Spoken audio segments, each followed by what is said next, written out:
Before we start this video, I want to give a big shout out to my KOG members of the month, Blue Cat and Run2127. You guys are awesome, just saying. If you want your name here, consider hitting that join button for exclusive channel benefits. How's it going, guys? RNG Life here, and today I'm going to be showing you guys how to farm all the new Yu-Gi-Oh! Zexal characters, and yeah, just a few easy decks. So let's go ahead and get things started. If you guys came for only one specific character, there's going to be a timestamp at the bottom. Skip to that point in the video for that respective character. So we're going to start with Yuma. Yuma has a few rewards, nothing too crazy. But if you do want to get your hands on more copies of Gaga Magician, he will become better with time, because Gaga Magician's ability is to pretty much, when he's on the field, you can declare a level from 1 to 8 and he becomes that level. So you can use him to overlay into anything from a level 1 to a level 8. He has that synergy where if you have a Blue Eyes on the field, you can literally normal summon Gaga Magician, make him a level 8, overlay with Blue Eyes. That is the benefit of him. When we start getting levels, I don't know, 7, 8, all these other different levels, then this guy is going to be very, very valuable, or at least he could be. We also got like YuGiOh Golem, which is pretty good for stall decks if you want to make a stall deck of some kind. This guy basically in defense cannot be destroyed once per turn. There is a card or a card or two that we already have that kind of does that. I think one of them is a Yusei card, and I think the other one is a Jack Atlas card. So cool. We also have this little Tempo guy.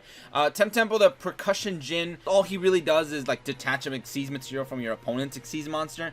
But yeah, if your opponent's not playing Xyz, then this guy's kind of terrible. Mainly what you're going to be trying to get is your Gaga Magician and maybe go for that stall deck of some kind. Let's take a look at the next character. Next up, we got Bronk over here. Bronk is a machine boy. He loves machines. He loves all these big boys. And he's got Tin Archduke as his like main reward. Tin Archduke is a UR Xyz monster. It does need 3 level 4 monsters, so that's a little bit it's a little iffy, but his effect is okay, I guess. It says once per turn during either player's turn, so it's a quick effect. You can detach 1 material from this card and target 1 monster opponent controls, change its battle position. So that can be pretty good. It could be like used when your opponent's gonna pop off, they're gonna go into battle. You're like, nah, man, hold on. Let me just switch your monster to defense. My turn. So it's kind of like an econ. I mean, you can switch your monsters, their monsters to defense. You can switch them to attack. So if they have something really weak on the board or face down, he puts them face up. And flip effect monsters are not activated. So pretty cool. He is bringing this.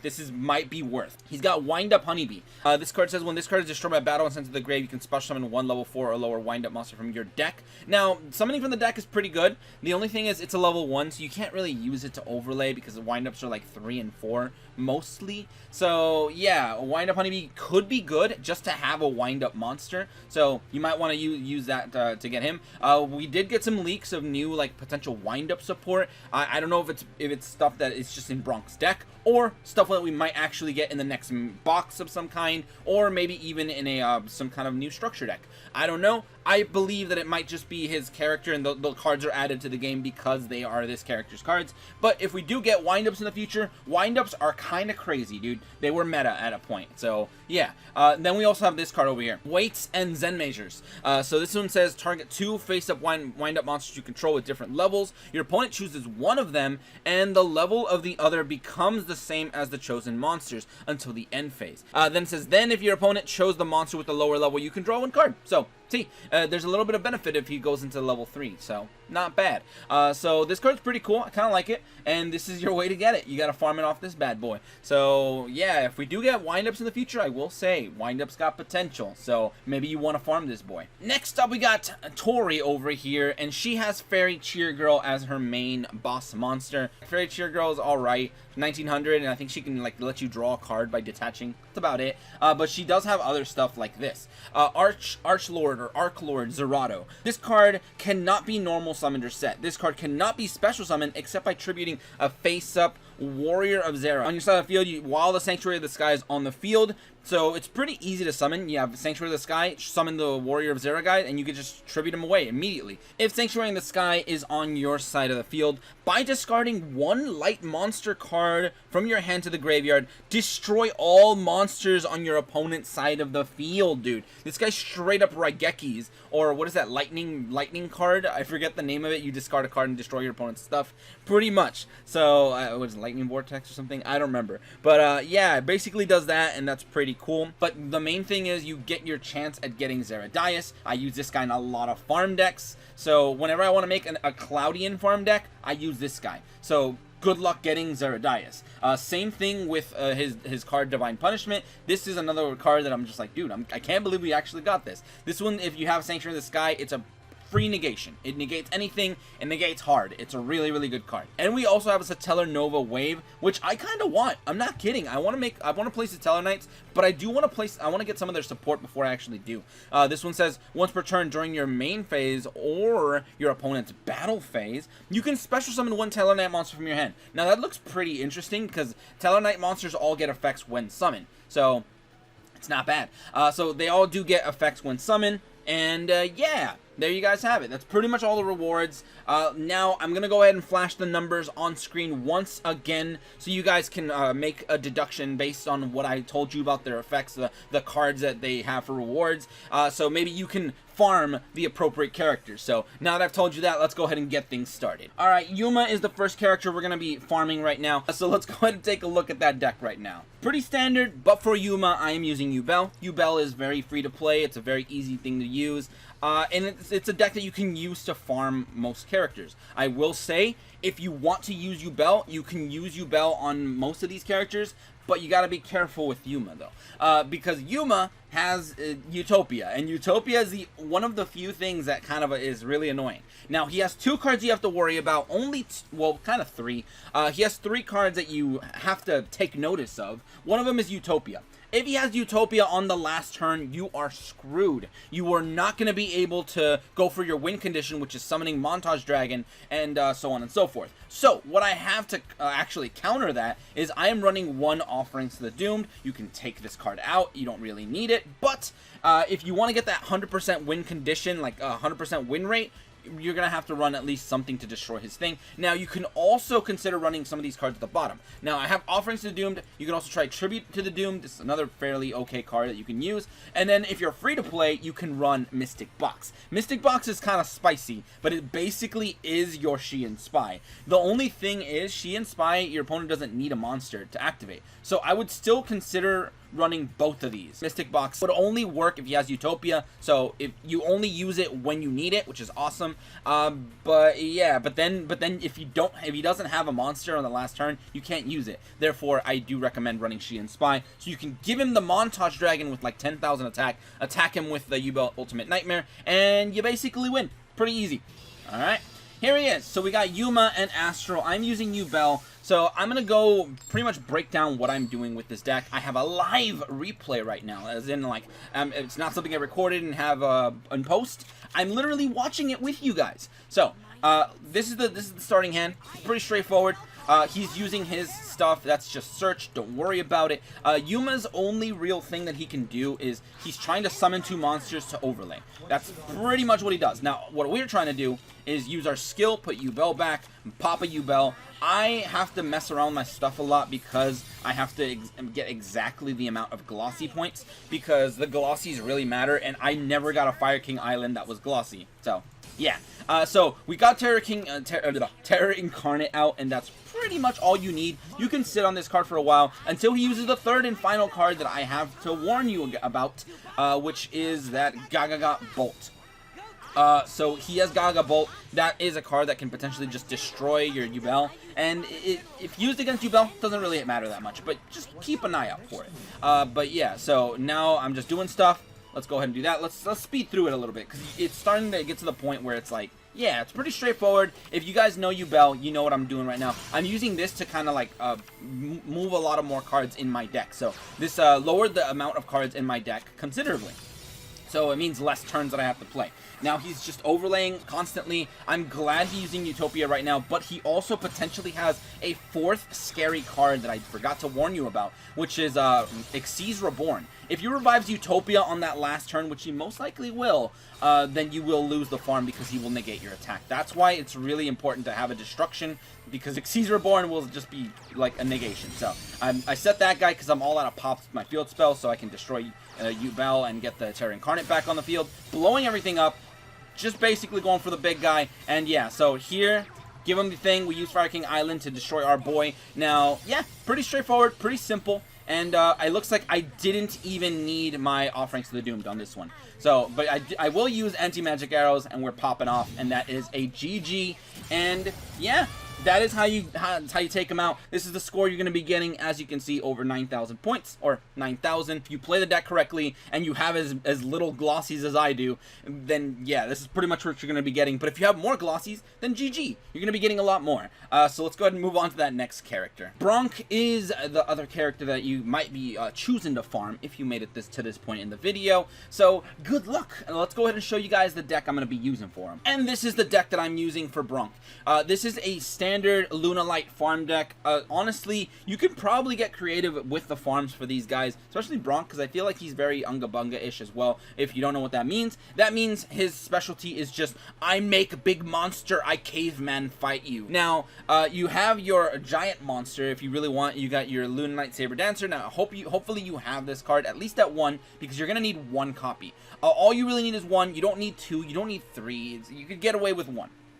Now, Utopia, don't mind him. He's just in here just in case. You never know what the situation arises on that last turn. I don't know, maybe he destroyed your monster, you had this thing on the last turn, and you summon this guy or something, and cool, you can use a Utopia to kind of save yourself a little bit.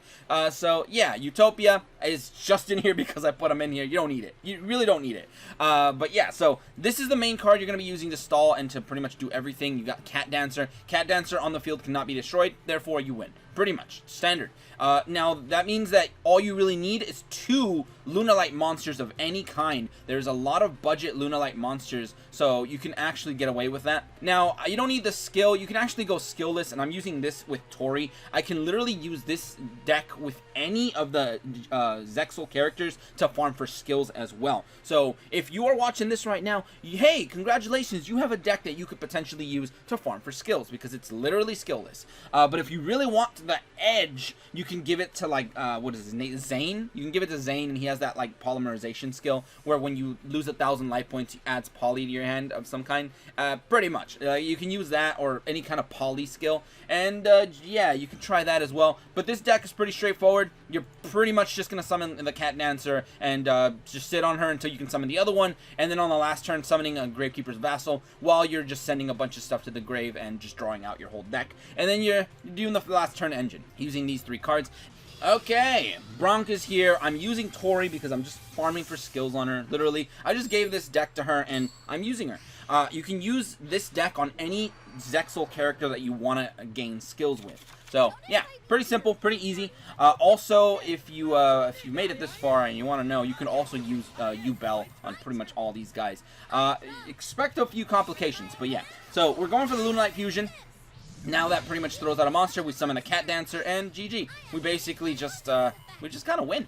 We just sit on this card, and that's it. Now, I searched the Lunalight Reincarnation Dance. This is just so I can get a +2 if a Lunalight monster is destroyed, which sometimes I do bait. Like, I'll summon a Lunalight monster like this. I'll use her effect to get our nice search. I'll return my Yellow Martin to the field by bouncing her back to the hand, and I'll just leave her there. Instead of fusing, I will leave her there so his monster can actually take me out, and I will get a +2 with my monsters.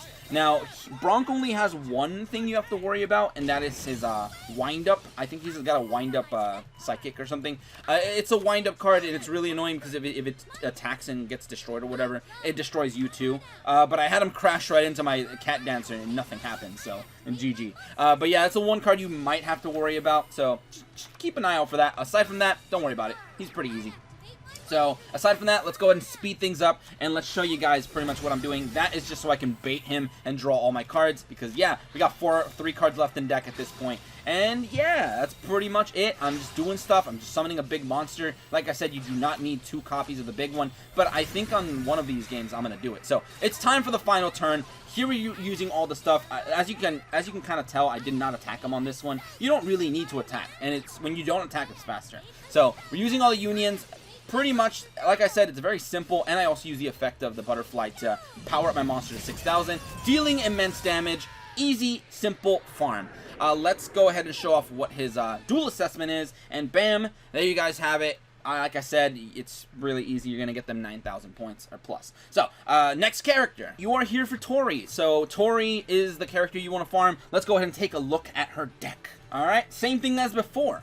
If you guys have not seen it, basically, I already went into the little description because I use this deck against Bronk as well. Now, the thing is, Tori has one card, pretty much one card that she runs at 2 that you have to more or less worry about, or at least keep an eye out for, and that is Master Hyperion. She is basically running a weird little agents deck. So she's running agents, meaning if she summons Master Hyperion and gets to poppin', it might get scary. This is why you want to summon Saber Dancer ASAP in this deck. Now, you can still go for the strategy that means summon Cat Dancer and stall until you can actually go for Saber Dancer. That is a completely fair strategy. You can do that because it's rare that she can pop off with the Hyperion turn 1, but she can do it. And if she does it, you lose. We also have this one card. This is a very important card against Tori. And here's an actual valid change you can make to the deck. You can actually run a second copy of Crimson Fox because she does not let your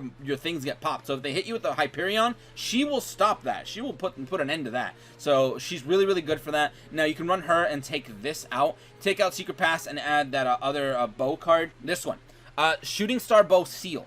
This is the card that you can run instead. You can try that. I just used the same exact deck, but if you really want to, you can also just try that. Alright, and here it is. So we got Tori v Tori right now. I am using this deck, and it's basically a skill-less deck, so you can get skills with it, you can do whatever you want, you can give it to any character and farm skills. So, it's pretty nice. So let's go ahead and see what we got right now. We got Tori v Tori. If you are dueling against Tori, if you want to farm her and you don't have this deck, you can also use YuGiOh. I said it at the beginning.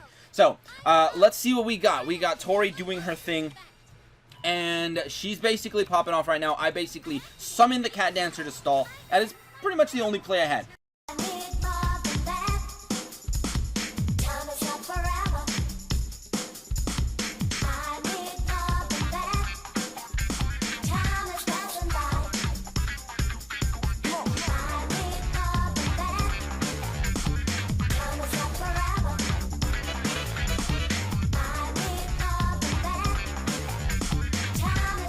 Now, here's where she pops up. She uses her thing to summon Master Hyperion. She uses that card, meaning Hyperion's going to die in the end phase. Now, he's going to pop twice because of his effect with his synergy with Sanctuary in the Sky, but then he dies because he was summoned with that other card, destroying only my back row. Now, if he would have destroyed my monster, that's fine. I would have just fused into another Cat Dancer, and yeah, nothing would have happened. Nothing would have mattered. I would have fused with the one on the field because remember, you want to have an open spot. And I just go into double Dancer just to show you guys that if you have double Dancer, that's cool too.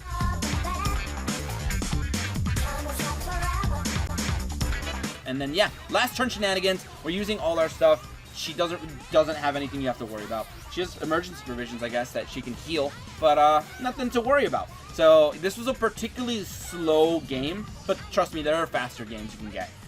And GG. There you guys have it. So, very, very simple, very easy farm. All you gotta do is kind of be careful with the Hyperion pops, or just summon your Saber Dancer, Big Whammon, and you don't have anything to worry about. So, let's go ahead and show you guys the score for her, and bam, and yeah, there you guys have it. That is pretty much everything you can use against all these characters. Pretty good score in all of them. You also get a guaranteed 1,000, so I recommend you farm them now, so you can actually farm these cards easier. And that way, if you make a mistake and deal a little bit of damage, it won't hurt you. So yeah, that's pretty much it. Hope you guys found this useful. If you did, leave a like, because it helps out a lot, helps out immensely. So yeah, so whatever, that's pretty much that. And if you guys enjoyed, go ahead and leave a like, share, and subscribe for more Duel Link shenanigans. But anyway, thank you guys for watching today. Have a great day, and see you guys